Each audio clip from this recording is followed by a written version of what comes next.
A very good afternoon to all of you, my students. देखिए, जो topic हम discuss कर रहे हैं, कल जिसकी शुरुआत की थी, वो है वाणिज्यवाद। इसका अर्थ कल मैंने आपको बताया था, इसकी कुछ परिभाषाएं और वाणिज्यवाद के उद्देश्यों के बारे में हमने जानने का प्रयास किया था। तो मोटे तौर पर मैं आपको ये बता देना चाहता हूँ कि वाणिज्यवाद का अर्थ ये है कि अपने एक ऐसी विचारधारा जिसके तहत देश कोई भी राष्ट्र, खासकर यूरोपीय राष्ट्र की ये विचारधारा है, जिसमें ये समझा जाता था कि देश को अधिक से अधिक शक्तिशाली बनाया जाए, जिसके लिए अधिक से अधिक धन संग्रह सोने और चांदी के रूप में किया जाए। इसी को वाणिज्यवाद का नाम दिया गया है। देखिए, 16वीं शताब्दी में यूरोपीय समाज में, खासकर आर्थिक जीवन में और इसमें भी खासकर व्यापारिक क्षेत्र में भारी परिवर्तन हुए थे, और इन परिवर्तनों के कारण जो है वाणिज्यवाद का उदय हुआ था। तो आज जो हमारा टॉपिक रहेगा वो है कि वाणिज्यवाद के उदय के क्या कारण थे, या वाणिज्यवाद के क्या कारण थे। तो एक एक पॉइंट हम डिस्कस करेंगे। सबसे पहला जो पॉइंट है, मोस्ट इम्पॉर्टेंट पॉइंट, वो है राइज ऑफ नेशन स्टेट्स, यानी राष्ट्रीय राज्यों का उदय। देखिए, लास्ट सेमेस्टर में आपने एक वाद पढ़ा था जिसको कहा जाता था सामंतवाद। वो हमने तफसील से पढ़ा था उसमें 5th सेमेस्टर में। सामंतवादी व्यवस्था में क्या होता था कि इसमें ग्रामीण जीवन पर जोर दिया जाता था, ग्राम्य जीवन पर बल दिया जाता था। जब ग्राम्य जीवन पर बल दिया जाएगा तो स्वाभाविक सी बात है कि यूरोपीय नगरों और व्यापार का पतन होगा साथ में। मतलब जब आत्मनिर्भर ग्रामीण अर्थव्यवस्था जब स्थापित हो जाएगी तो नेचुरली नगर अस्तित्व में नहीं रहेंगे। तो देखिए, सामंतवादी व्यवस्था में राज्य का विघटन हुआ और साथ साथ यूरोप की शांति और व्यवस्था भी समाप्त हो गई। कारण ये था कि सामंत जो होते थे, सामंतवादी व्यवस्था के अंतर्गत सामंत बहुत शक्तिशाली हो गए थे। कई सामंत तो राजा से भी ज्यादा शक्तिशाली हो गए थे, क्योंकि उनके पास सेना होती थी। राजा उनको एक निश्चित भूभाग दे दिया करता था, और सामंतों का यह कर्तव्य होता था कि वो राजा के लिए सेना तैयार करें युद्ध करने के लिए, क्योंकि वो युद्धों का दौर था। लेकिन कई बार सामंत इतने शक्तिशाली हो जाते थे कि वो राजा की शक्ति को चुनौती देने लग जाते थे। तो ऐसे में सामंत बहुत जो है शक्तिशाली हो गए थे, और जो व्यापारी वर्ग था उस समय, उसका दबाव बढ़ रहा था शासक पर। किस लिए? कि इन सामंतों की शक्ति को नष्ट करने के लिए, क्योंकि व्यापार तभी चलेगा जब ये सामंतों की शक्ति नष्ट हो जाएगी।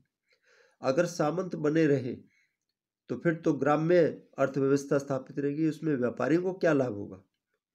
व्यापारियों को लाभ तब होगा जब वो विभिन्न देशों के साथ व्यापार करेंगे।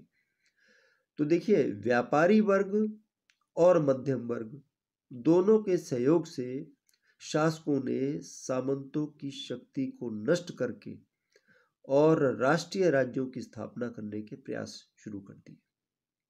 तो वाणिज्यवाद का जो पहला जो कारण माना जाता है इसके उदय का, वो है राष्ट्रीय राज्यों का उदय, rise of nation states.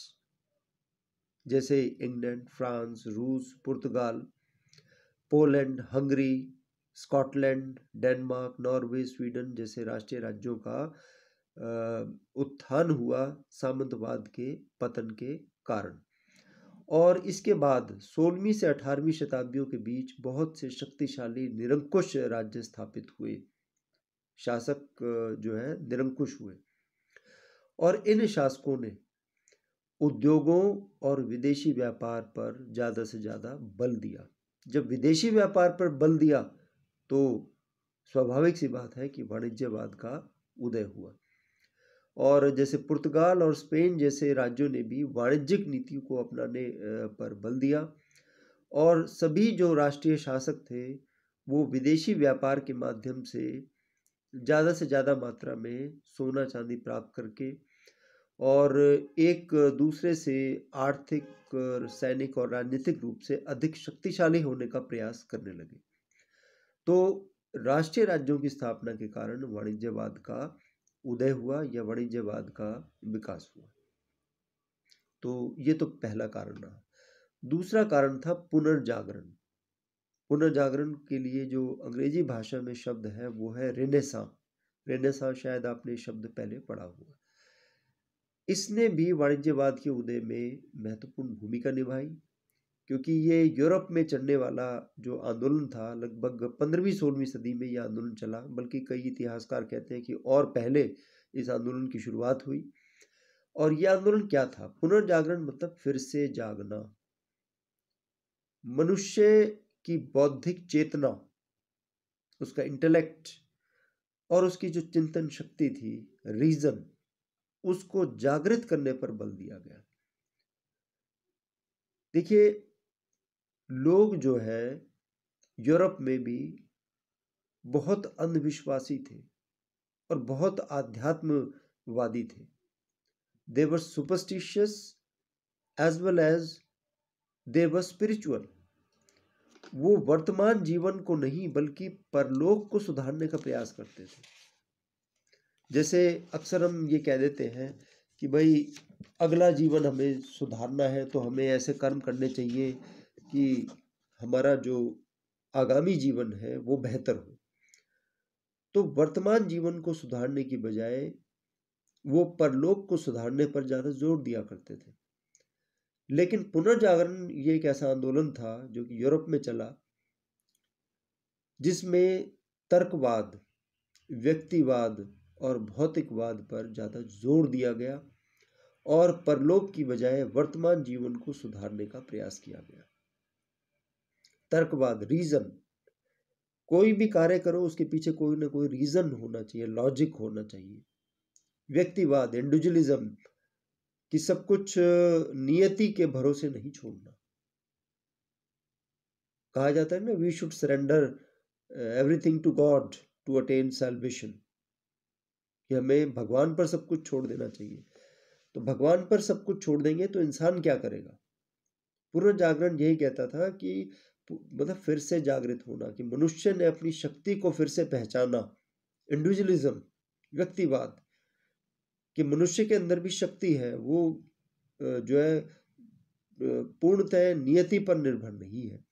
भौतिकवाद, materialism, एक तो होता है स्पिरिचुअलिज्म, आध्यात्मवाद, और एक होता है भौतिकवाद।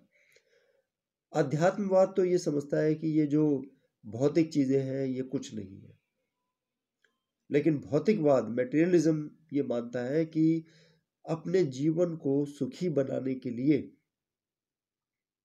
जो है हमें भौतिक वस्तुओं का संग्रह करना चाहिए, जो कि वर्तमान जीवन को सुखमय जो है बनाती है।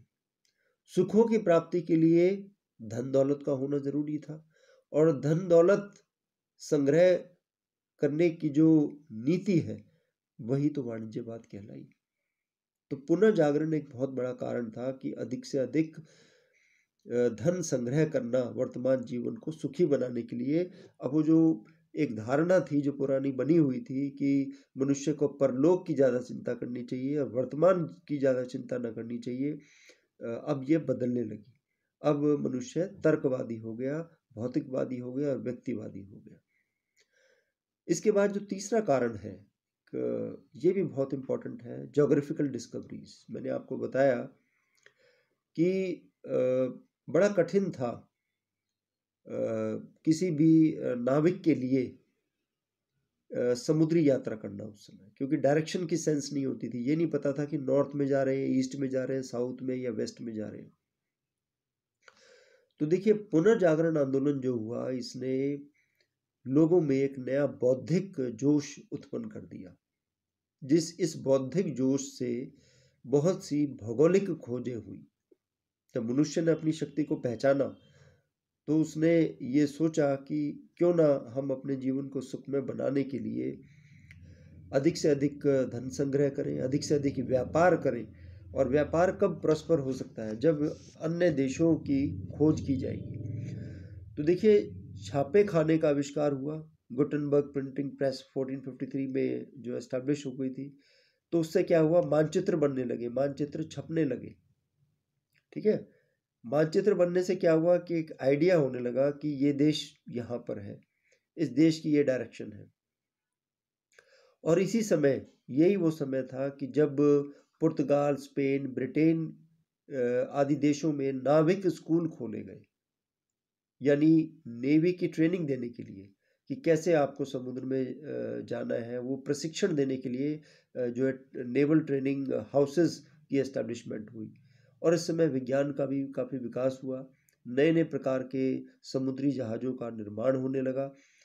कंपास के आविष्कार से समुद्री यात्रा करना बहुत सरल हो गया। आप जानते हैं कंपास क्या होता है? ज्योग्राफी के स्टूडेंट्स जानते हैं। एक मैरिनर्स कंपास होता है जिससे कि डायरेक्शन की सेंस हो जाती है। उसमें सुइयां होती हैं जो कि नॉर्थ, ईस्ट, साउथ, वेस्ट वो आइडेंटिफाई कर लेती है। कहीं भी आप जाओगे तो जिस भी दिशा में आप जा रहे हो वो उस दिशा में पॉइंट करती है। तो मैरिनर कंपास के आविष्कार से जो समुद्री यात्रा करना सरल हो गया। पुर्तगाली, स्पेन के नागरिक, ब्रिटेन के जो नागरिक थे, बहुत से साहसी जो नाविक थे, उन्होंने नए नए समुद्री मार्ग की खोज करनी शुरू कर दी। और भौगोलिक खोजों से ये सिद्ध हो गया कि पृथ्वी गोल है। पहले लोग समुद्र में ज़्यादा दूर जाने से डरा करते थे। वो सोचते थे कि पृथ्वी जो है फ्लैट है और एक ऐसा पॉइंट आएगा जहाँ पर वो नीचे गिर जाएंगे नाविक। तो फिर उन्हें पता लगा कि पृथ्वी गोल है। और जैसे कि 1486-87 की बात है, जब एक पुर्तगाल का एक साहसी नाविक था जिसका नाम था बार्थोलोमियो डियाज। उसने अफ्रीका के दक्षिणी तट की यात्रा की और हिंद महासागर तक भी वो पहुंच गया था। और फिर तो आप जानते हो कि 1498 में वास्को डिगामा जो था, पुर्तगाल के शासक ने उसे भेजा था। वास्को डिगामा ने वो आशा अंतरीप का चक्कर काटता हुआ भारत के पश्चिमी तट यानी कालीकट पर नामक बंदरगाह पर वो पहुंचा था। और इस प्रकार स्पेन के प्रयासों से 1492 ईस्वी में अमेरिका की खोज हुई। और फिर 1519-20 में मैगेलन ने दक्षिणी अमेरिका का चक्कर काटने के पश्चात, प्रशांत महासागर को पार करने के पश्चात, वो फिलीपीन पहुंचने में उसने सफलता प्राप्त की थी। अन्य यूरोपीय देशों के नाविकों ने भी इस प्रकार की यात्रा की। तो आप ये देखिए कि ब्रिटेन, फ्रांस, पुर्तगाल, स्पेन ने अफ्रीका, भारत, अमेरिका, चीन जैसे देशों में अपने उपनिवेश स्थापित कर लिए। और देखिए, वाणिज्यवाद का एक सिद्धांत भी होता था कि अधिक से अधिक उपनिवेश प्राप्त करना।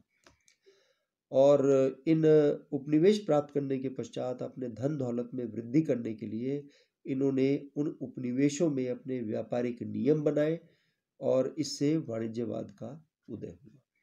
तो ये तीसरा कारण जो है वाणिज्यवाद के उदय का। एक और कारण आज हम लेंगे और वो है जनसंख्या में वृद्धि, राइज इन पॉपुलेशन। देखिए, ये एक ऐसा समय था 16वीं से 18वीं शताब्दी के बीच में कि जब यूरोप में जनसंख्या में तेजी से वृद्धि हो रही थी। अब जनसंख्या की वृद्धि होने से एक लाभ ये हुआ कि जो लेबर थी वो आसानी से उपलब्ध होने लगी और मजदूरी सस्ती हो गई। ठीक है, इसके अलावा बढ़ती हुई जनसंख्या की ज़रूरतों को पूरा करने के लिए वस्तुओं की मांग में भी वृद्धि हुई। इसलिए उत्पादकों ने ज़्यादा से ज़्यादा मात्रा में वस्तुओं का उत्पादन करना आरंभ कर दिया। अब वस्तुओं का उत्पादन तो कर दिया, लेकिन इसको बेचने के लिए मंडियों की भी आवश्यकता थी। तो यूरोपीय देशों ने अब इस प्रकार की नीति, व्यापारिक नीति अपनानी आरंभ कर दी, जिससे व्यापारिक संतुलन जो है, बैलेंस ऑफ ट्रेड जिसकी मैं बात कर रहा था कल, जो कि फेवरेबल रहे, वो मात्र देश के पक्ष में हो। यानी ऐसा नहीं कि विदेशों से व्यापार हो रहा है तो विदेशों को हम विदेशों से हम आयात ज़्यादा करें और उनको निर्यात कम करें। नीतियां कुछ इस प्रकार से बनाई गई मात्र देश द्वारा, यानी जो देश उपनिवेश बना रहा था उस देश द्वारा ऐसी नीति अपनाई गई कि व्यापारिक संतुलन जो है, जो बैलेंस ऑफ ट्रेड है, वो उसके फेवर में रहे, उसके पक्ष में रहे, यानी निर्यात ज़्यादा हो और आयात कम रहे। तो देखिए यूरोपीय देशों ने आयात की बजाय निर्यात पर बल देना शुरू किया, जिससे वाणिज्यवाद को विकसित होने का अवसर मिला। बाकी जो कारण है वाणिज्यवाद के उदय के, वो फिर हम अगली क्लास में पढ़ेंगे। आप सभी से गुजारिश है कि आप किताब खरीद लें, ये इजीली मार्केट में अवेलेबल है। MDU की 6 सेमेस्टर की मॉडर्न वर्ल्ड की जो किताब है, मैंने उसको फोटो आपको भेज रखी है व्हाट्सएप पर। आप उसे जल्द से जल्द परचेज करें और पढ़ाई शुरू करें। Thank you.